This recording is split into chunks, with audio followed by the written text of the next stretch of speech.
racist teacher publicly humiliates a black student, not knowing her family owns the school. Zuri Amari sat at her desk in the back corner of the classroom, the morning sun filtering through the cracked blinds and casting lines of light across her notebook.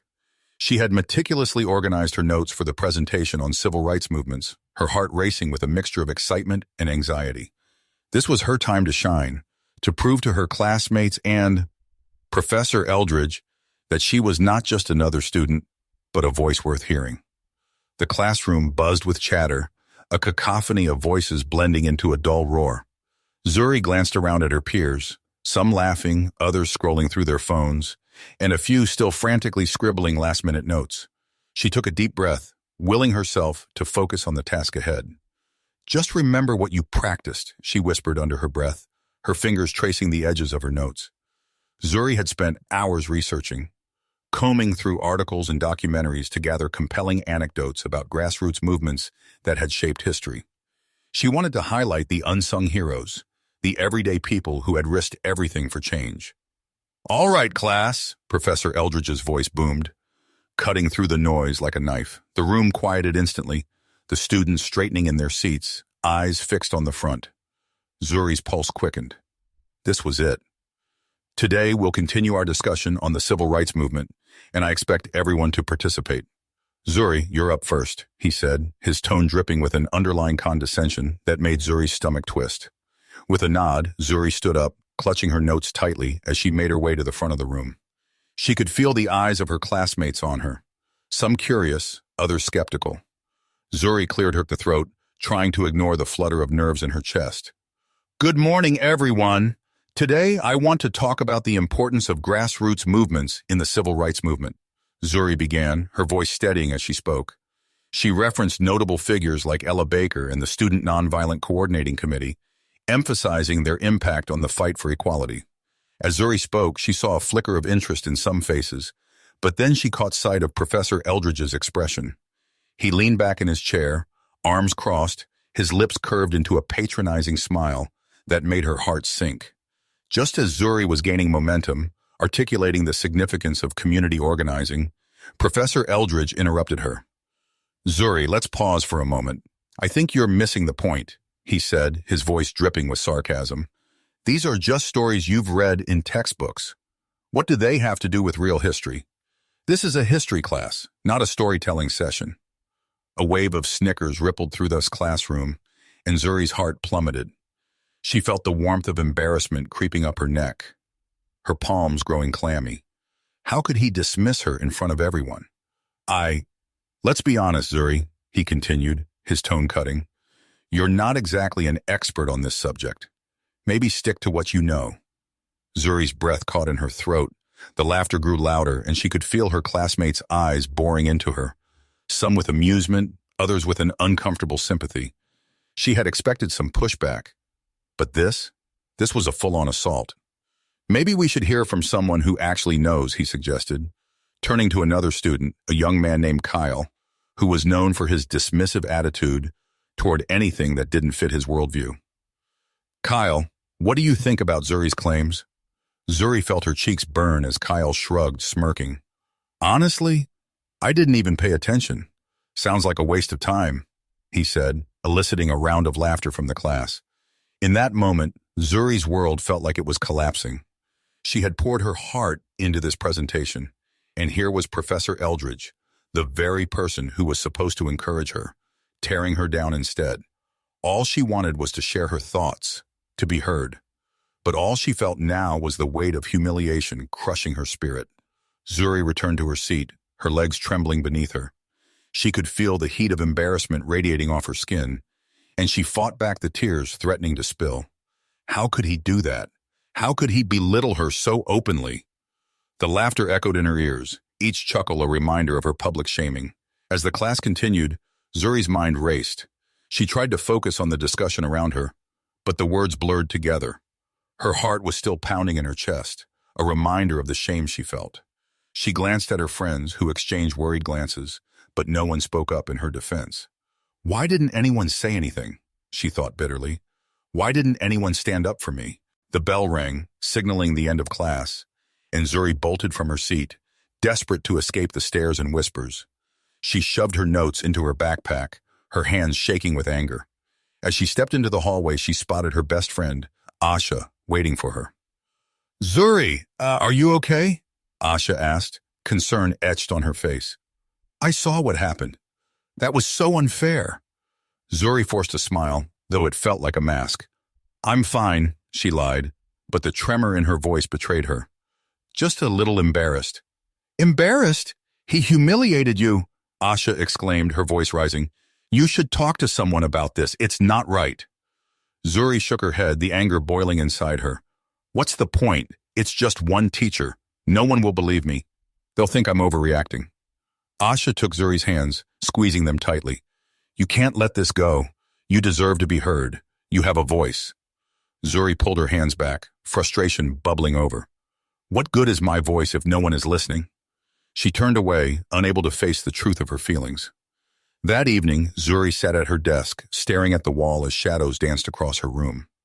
The incident replayed in her mind like a broken record, each loop deepening the ache of humiliation. She thought about Professor Eldridge's sneer, the laughter that followed, and the feeling of being utterly alone in that moment. As the sun dipped below the horizon, painting the sky in hues of orange and purple, Zuri picked up her phone and texted Asha.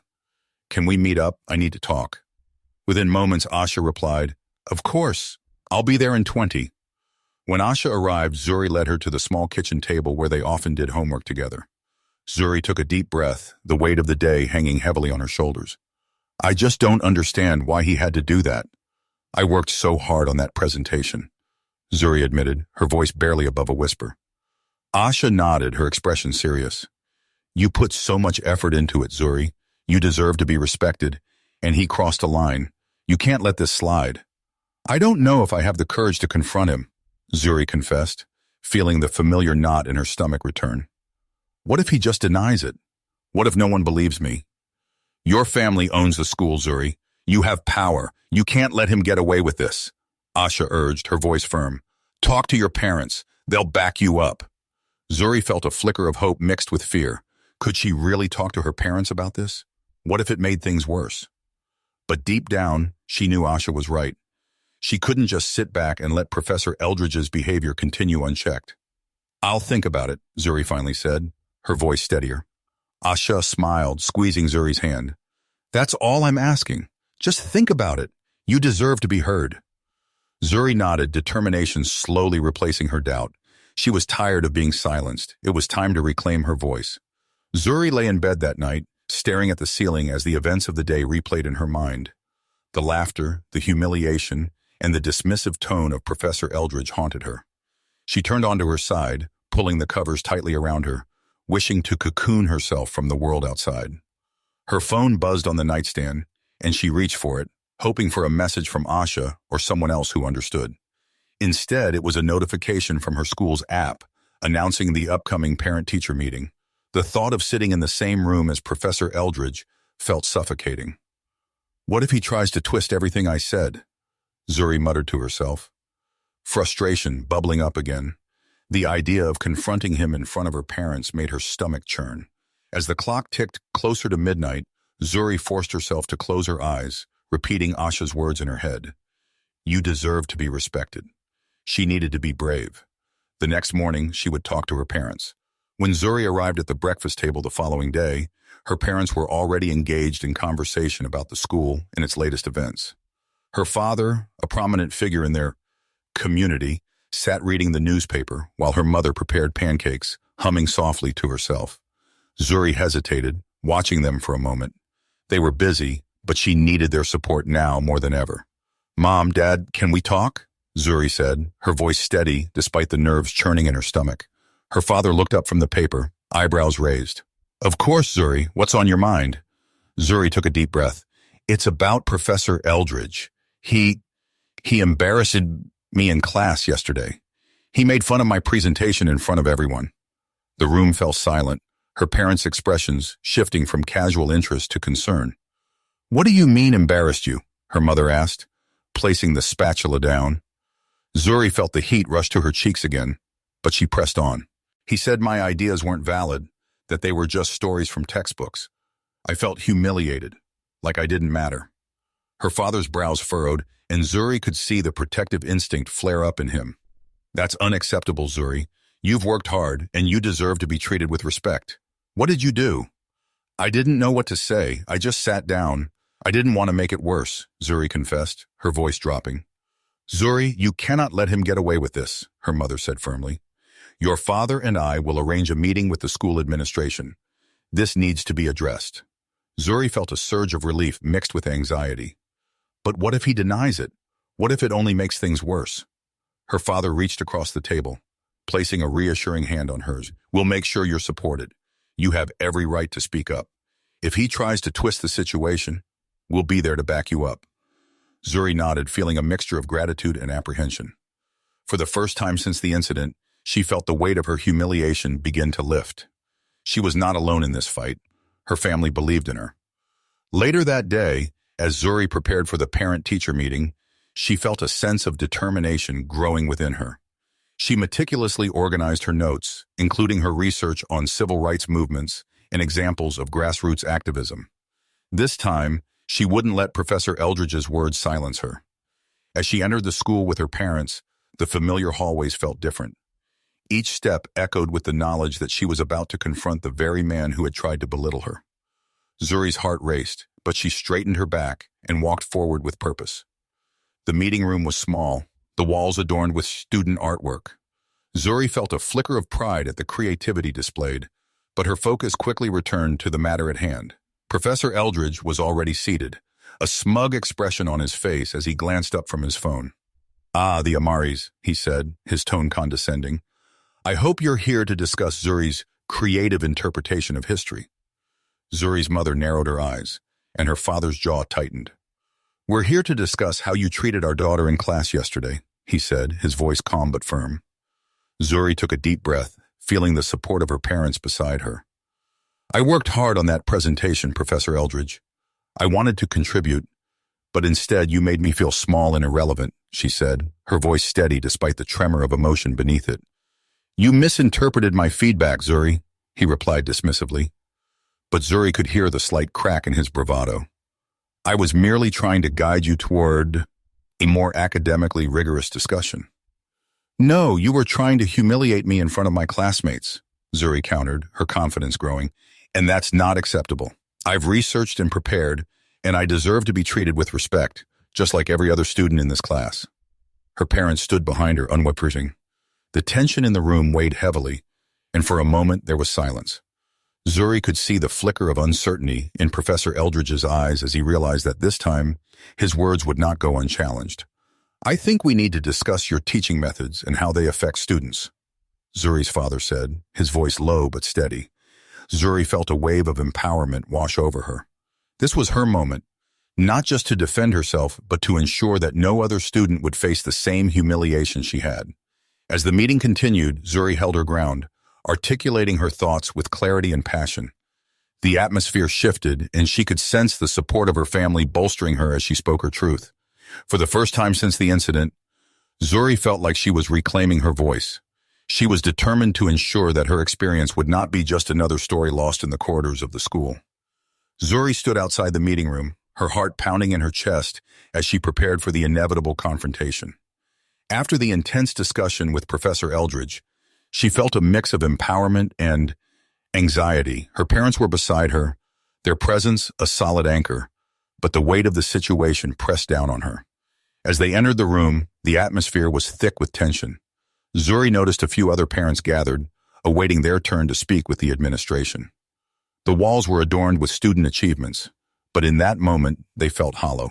She focused on the task at hand, determined not to let her nerves overwhelm her.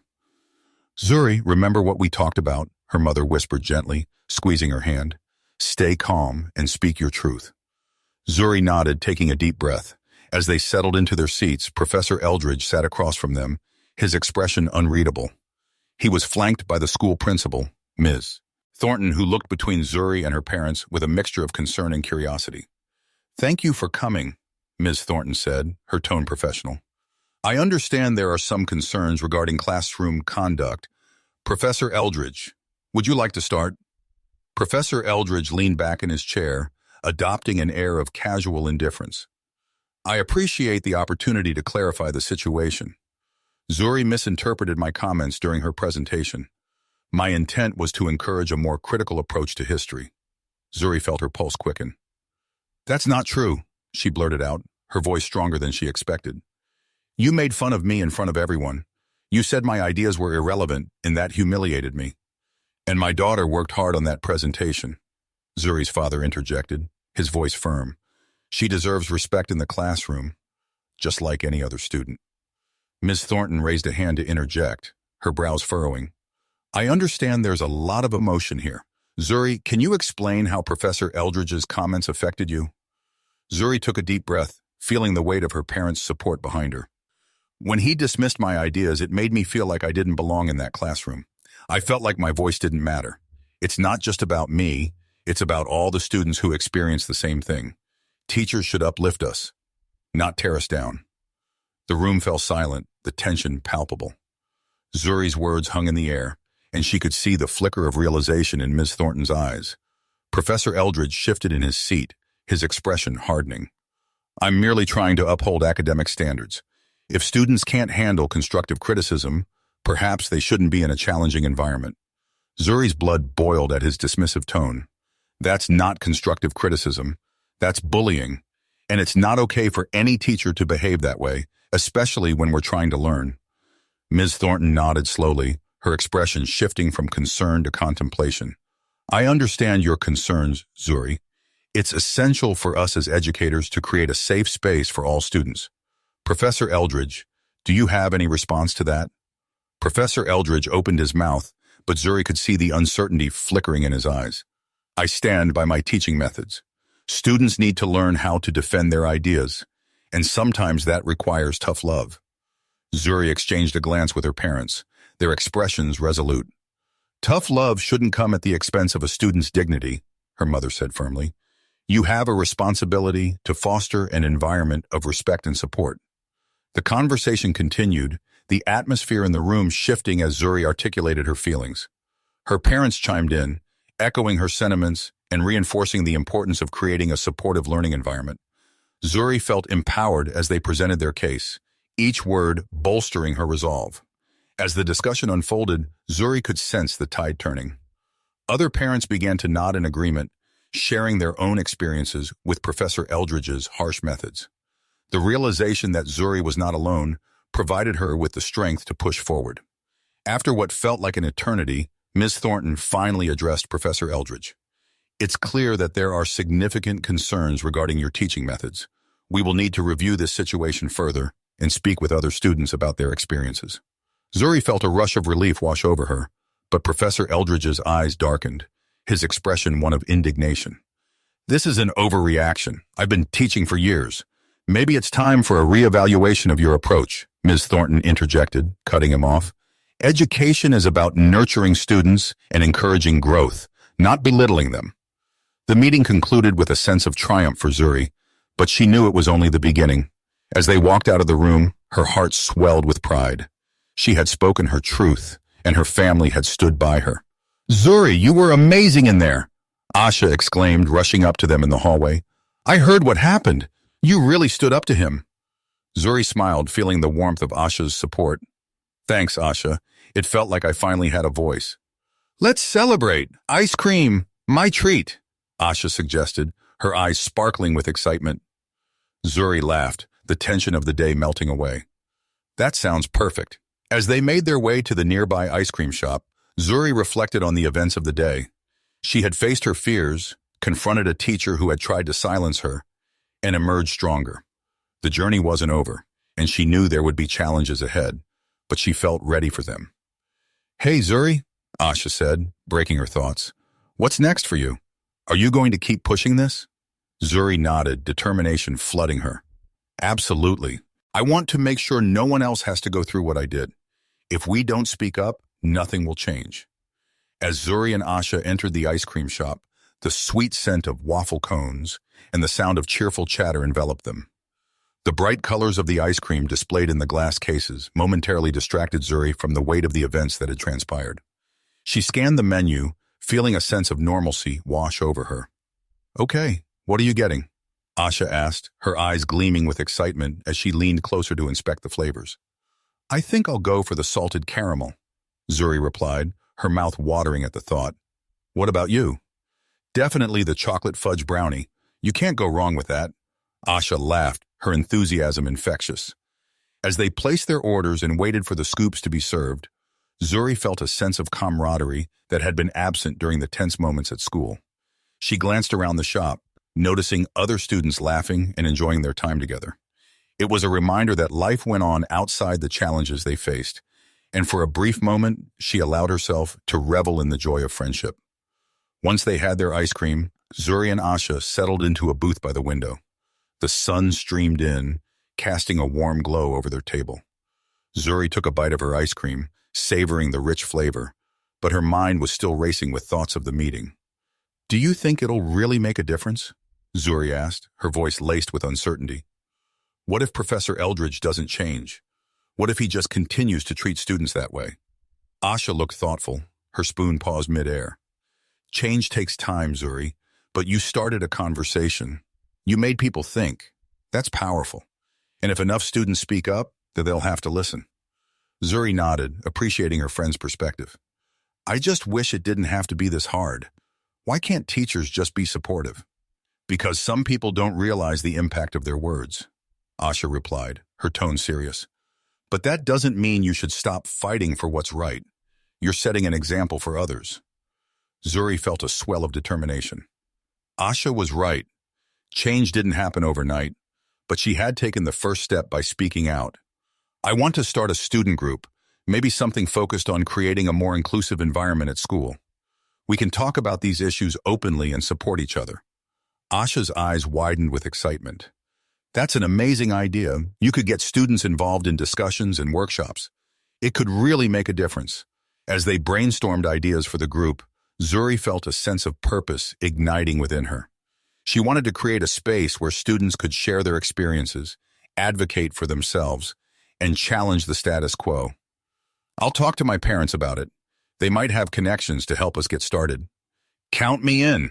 I'll help however I can, Asha said, her enthusiasm contagious. We can even organize events, invite speakers, and create a safe space for everyone. Zuri's heart raced at the thought. They could make a real impact, not just for themselves but for future students who might feel unheard or marginalized. She envisioned a vibrant community of students coming together to uplift one another, to share their stories and ensure that no one felt alone. As they finished their ice cream, Zuri felt lighter, her worries momentarily forgotten. The world outside the shop felt vibrant and full of possibilities. But just as they were about to leave, Zuri's phone buzzed with a notification. She glanced at the screen, and her heart sank. It was a message from the school's group chat. Did you hear? Professor Eldridge is saying that Zuri is just trying to get attention. He's claiming she's exaggerating everything. Zuri felt a wave of anger wash over her. What? He can't just twist the truth like that, she exclaimed, gripping her phone tightly. Asha's expression hardened. That's completely unfair. He's trying to discredit you after everything you've done. Zuri took a deep breath, trying to steady her racing heart. I won't let him silence me again. If he thinks he can intimidate me, he's wrong. Let's show him that we won't back down, Asha said fiercely. We'll gather support from other students. You're not alone in this. Zuri nodded, feeling the fire of determination reignite within her. I'm going to post something in the group chat. I won't let him manipulate the narrative. It's time for everyone to know the truth. With renewed resolve, Zuri quickly typed a message, her fingers flying over the screen. I want to clarify what happened in class. Professor Eldridge's comments were not constructive criticism. They were disrespectful. I'm planning to start a student group to address these issues, and I hope others will join me in creating a more inclusive environment. She hit send, her heart racing. The response was almost immediate as notifications chimed in, students reacting to her message. Some were supportive, others skeptical, but Zuri felt a sense of empowerment. She was standing up for herself, and it felt good. Let's get to work, Zuri said, a determined smile spreading across her face. We have a lot to do, and I'm not backing down. As they left the ice cream shop, Zuri felt a renewed sense of purpose. She was ready to face whatever challenges lay ahead, no matter how daunting they seemed. With Asha by her side and a plan to bring her vision to life, Zuri was ready to create a ripple of change in her school. The next few days were a whirlwind for Zuri. She spent every spare moment planning the details of her new student group, which she decided to call Voices for Change. Her goal was to create a platform where students could express their thoughts and experiences regarding inclusivity and respect within the school environment. The support from Asha and her parents fueled her determination, giving her the courage to move forward. Zuri drafted a proposal outlining the group's mission, objectives, and potential activities. She envisioned workshops, guest speakers, and open forums where students could share their stories. The idea of fostering a sense of community excited her, but she also knew that facing Professor Eldridge in the existing school culture would be a challenge. Zuri decided to hold an initial meeting in the school library, hoping to gather interested students and share her vision. She sent out a message in the school's group chat, inviting anyone who was passionate about creating a more inclusive environment to join her. The response was overwhelming. Students began to express their interest, and soon a buzz of excitement filled the library. As the day of the meeting approached, Zuri felt a mix of nerves and exhilaration. She wanted to make a difference, but doubt crept in. What if no one showed up? What if she couldn't articulate her vision clearly? Asha, sensing her anxiety, reassured her. "You've got this, Zuri. Just be yourself, and remember why you're doing this." On the day of the meeting, Zuri arrived early, setting up chairs in a circle and arranging her notes on the table. The library was quiet, the soft hum of fluorescent lights the only sound. Zuri's heart raced as she waited, glancing at the door every few seconds. Finally, students began to trickle in. Asha was the first to arrive, followed by a few familiar faces from their class and some others Zuri had only seen in passing. As the group grew, Zuri's nerves began to dissipate. She could see the excitement and curiosity in their eyes, and it fueled her confidence. "Thank you all for coming," Zuri said, her voice steady as she stood in front of the group. "I'm really grateful to see so many of you here.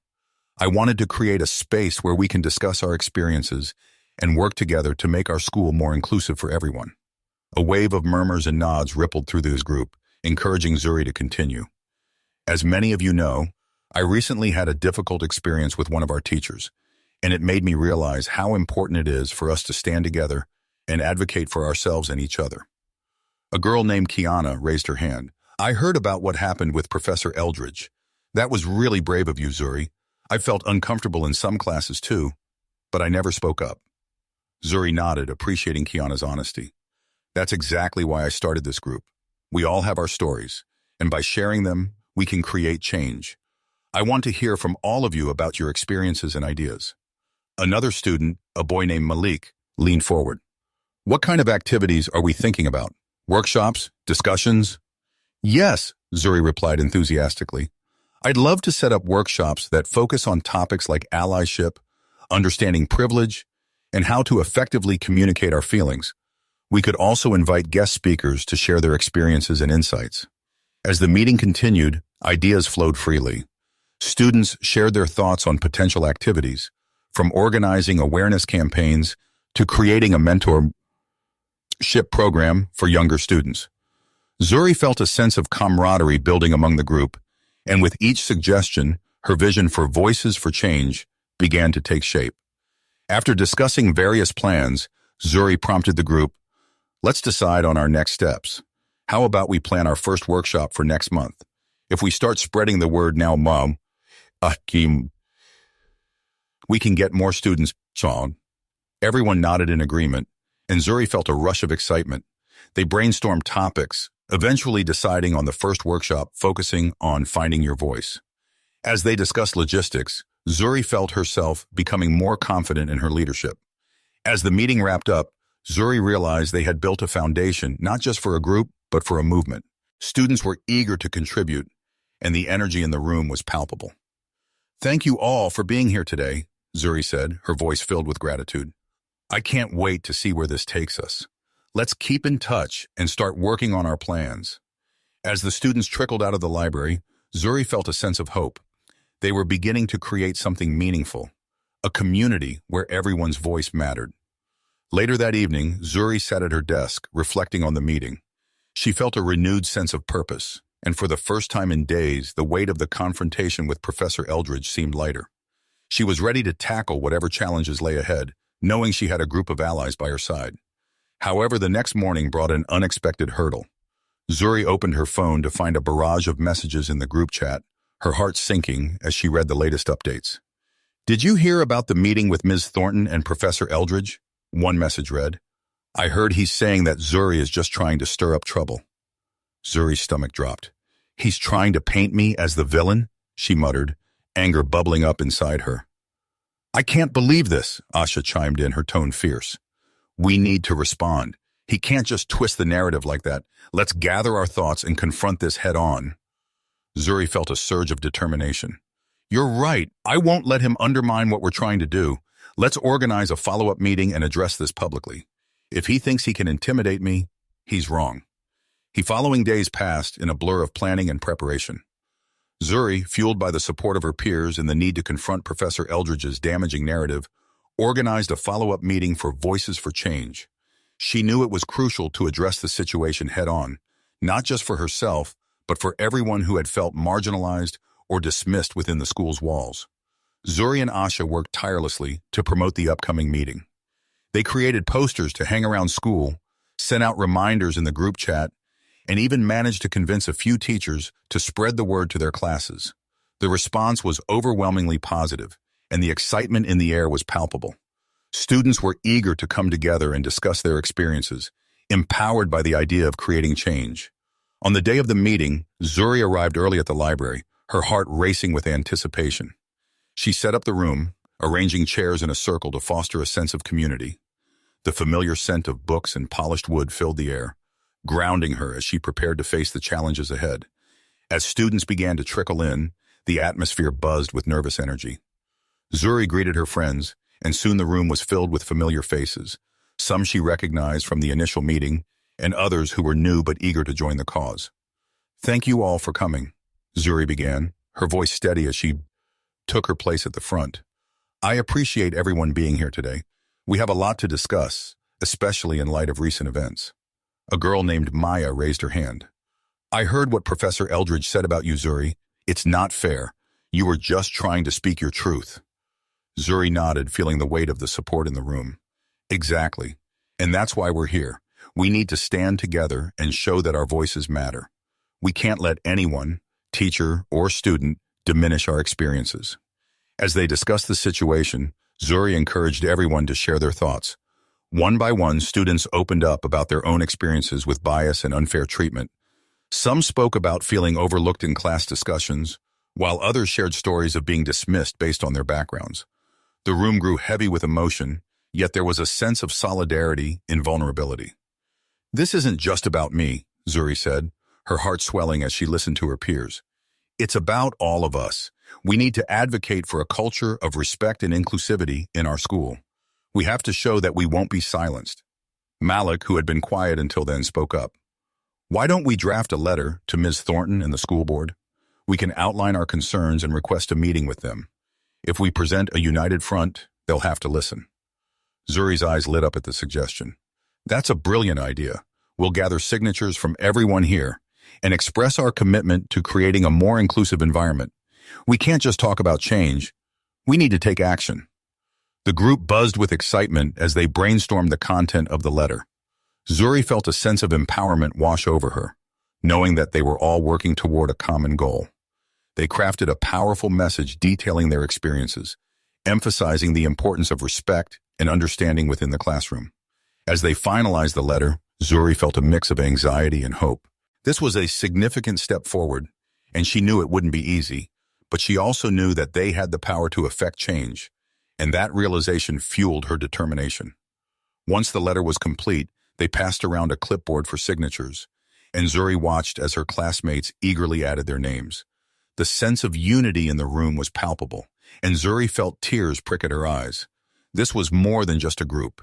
It was a movement. After gathering all the signatures, Zuri turned to the group. "We'll deliver this letter to Ms. Thornton tomorrow. I want everyone to be there to show our support. We need to make it clear that we stand together." The students nodded, their expressions resolute. As they wrapped up the meeting, Zuri felt a sense of accomplishment. They had taken a significant step toward advocating for themselves, and she was proud of what they had built together. That evening, Zuri sat at her desk, reflecting on the whirlwind of emotions she had experienced over the past few weeks. It felt as if she was on the brink of something monumental. She was ready to face Professor Eldridge again, but this time, she wouldn't be alone. The next day, Zuri and her classmates gathered outside Ms. Thornton's office, clutching the letter tightly. Zuri's heart raced as she approached the door, flanked by her friends. She took a deep breath, steadying herself for what lay ahead. "Are you ready?" Asha whispered, giving her a reassuring smile. Zuri nodded, determination flooding her. "Let's do this." As they entered the office, Ms. Thornton looked up, surprise flickering across her face. "Hello, Zuri. I wasn't expecting you all so soon." Zuri stepped forward, holding the letter out to Ms. Thornton. "We wanted to share our concerns about the classroom environment and the issues we've faced with Professor Eldridge. We believe it's important to address this as a community." Ms. Thornton accepted the letter, her expression shifting to one of concern as she began to read. Zuri felt the weight of anticipation in the air, the collective breath of her peers behind her.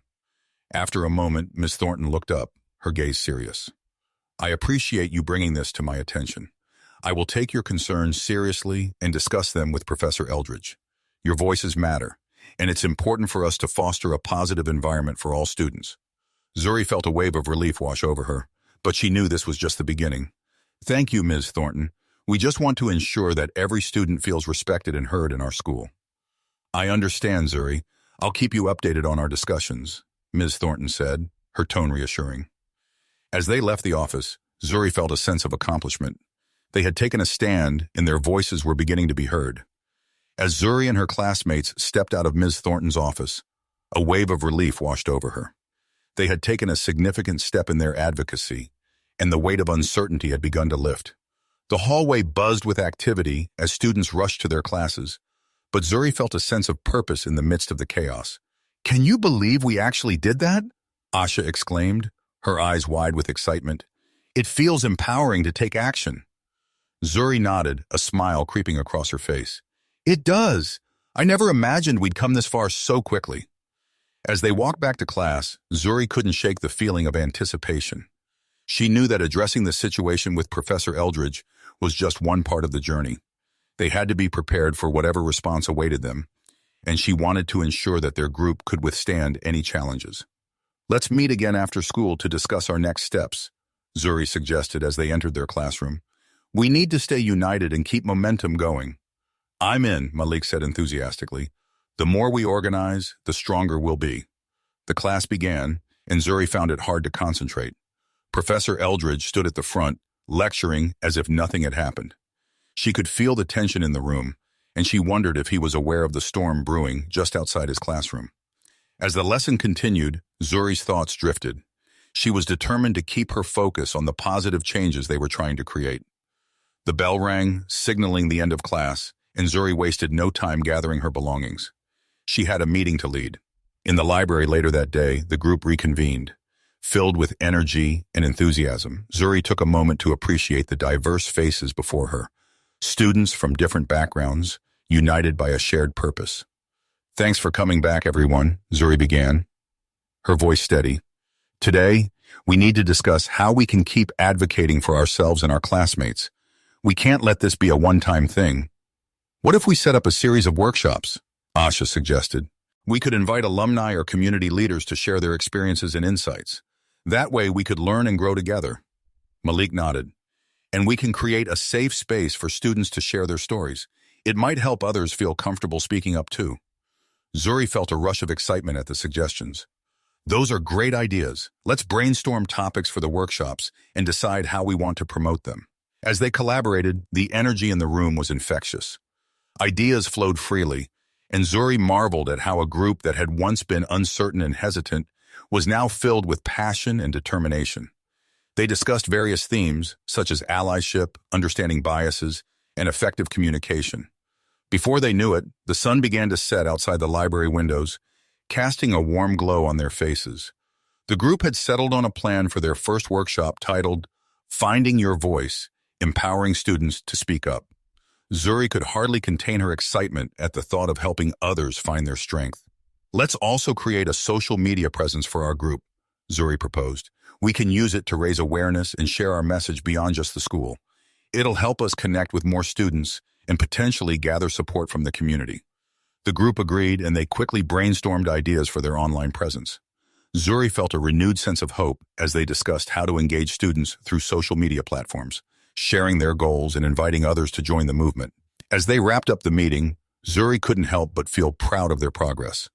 They had turned a moment of humiliation into a catalyst for change, and it was inspiring to see her peers rallying around a common cause. However, as they were about to leave, Zuri's phone buzzed with a notification. She glanced at the screen, and her heart sank as she read the message. "Did you see the latest post from Professor Eldridge?" Asha asked, her expression turning serious. "He's been posting about how students need to learn to handle criticism and how it builds character." Zuri felt her stomach twist. "He's trying to discredit us again. This isn't just about me anymore. It's about all of us." "We need to respond," Malik said, his voice firm. "If he thinks he can just keep pushing us down, he's mistaken."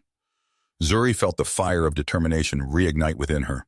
"You're right. We can't let him twist the narrative. Let's draft a response as a group and post it on our social media page. We need to clarify our message and stand firm." The group quickly gathered around the table again, their focus sharpening as they worked on a response. Zuri's fingers flew over her phone as they crafted a powerful message, emphasizing the importance of constructive criticism and how it should be delivered with respect and support. "We have to make it clear that we're not just speaking for ourselves. We're speaking for everyone who's felt the same way," Zuri said, her voice steady. "This is about creating a culture of respect, not just for us, but for future students as well." Once they finalized the message, Zuri pressed post with a surge of adrenaline. The response was immediate, notifications buzzing as students began to react. Some were supportive, echoing their sentiments, while others expressed skepticism. "Let's keep the conversation going," Asha encouraged. "We need to engage with people who don't understand." As the discussion unfolded online, Zuri felt a sense of solidarity with her peers. They were standing together, ready to face whatever came next. In the following days, the group gained momentum, students sharing their experiences and supporting one another. Zuri felt more empowered than ever, knowing that they were creating a movement that would leave an impact on their school. However, the tension with Professor Eldridge was far from over. Zuri could sense the atmosphere shifting as students began to openly discuss the situation. Some rallied behind her, while others remained skeptical of the group's intentions. As Zuri walked through the halls, she could feel the weight of their mission pressing down on her. She was ready to face whatever challenges lay ahead, but she also knew that the road to change would not be easy. Well, the days turned into weeks. The momentum for Voices for Change continued to grow. Zuri felt a mix of excitement and anxiety as the first workshop approached. She had dedicated herself to ensuring that the event would be impactful, and the response from students had been overwhelmingly positive. However, the shadow of Professor Eldridge loomed large, and Zuri knew that their efforts would not go unchallenged. The day of the workshop arrived, and Zuri arrived early at the auditorium to set up. Banners hung above the stage, proudly displaying the group's name, and chairs were arranged in a circle to promote discussion. The room was filled with a buzz of anticipation as students trickled in, their faces bright with eagerness. "Zuri, this looks amazing," Asha exclaimed as she entered, her eyes wide with excitement. "I can't believe how many people showed up." Zuri beamed as she glanced around the room. The turnout exceeded her expectations, with students from different grades and backgrounds coming together to participate. "I'm so glad everyone is here. This is what we've been working for." As the clock ticked closer to the start time, Zuri felt a rush of nerves. She had prepared a speech to kick off the workshop, but she also wanted to ensure that everyone felt comfortable sharing their thoughts. With Asha and Malik by her side, Zuri welcomed the attendees and introduced the purpose of the workshop. "Thank you all for being here today," Zuri began, her voice steady despite the flutter of nerves in her stomach. "We created Voices for Change to provide a space for students to discuss their experiences and learn how to advocate for themselves. Today we'll focus on finding our voices and empowering each other to speak up." The audience nodded, and Zuri could see the eagerness in their eyes. They were ready to engage in meaningful conversations. As the workshop progressed, Zuri facilitated discussions, encouraging students to share their stories. The atmosphere was electric, filled with camaraderie and support. Students spoke about feeling overlooked in class, facing bias, and the importance of standing together against discrimination. Thank you for sharing that, Kiana, Zuri said, her heart swelling with pride for her peers. It takes courage to speak up, and your story resonates with many of us. Together, we can create a culture where everyone feels valued. During one of the breakout sessions, a student named Amir expressed his frustration. I feel like whenever I try to contribute in class, my ideas get dismissed. It's like my voice doesn't matter. Zuri nodded, empathizing with his experience. That's exactly why we're here, Amir. Your voice matters, and it's essential that we support each other in expressing ourselves. We need to remind our teachers that we deserve respect and to be heard. As the workshop continued, Zuri felt a sense of empowerment growing within her. They were not just talking about change, they were actively creating it. The conversations flowed freely, and as students shared their experiences, they began to build connections and friendships. However, the atmosphere shifted when Professor Eldridge entered the auditorium, his presence casting a shadow over the gathering. Zuri felt her heart race as he walked to the front, a smug expression on his face. I couldn't help but notice this little gathering, he said, his tone dripping with sarcasm. It seems students have taken it upon themselves to discuss my teaching methods. The room fell silent, tension hanging thick in the air. Zuri felt a surge of anxiety, but she refused to back down. This was their space, and they would not be intimidated. Professor Eldridge, Zuri said, her voice steady as she stepped forward. We're here to discuss how we can create a more inclusive environment for all students. We're advocating for respect and understanding. He raised an eyebrow, feigning innocence. Is that what this is about?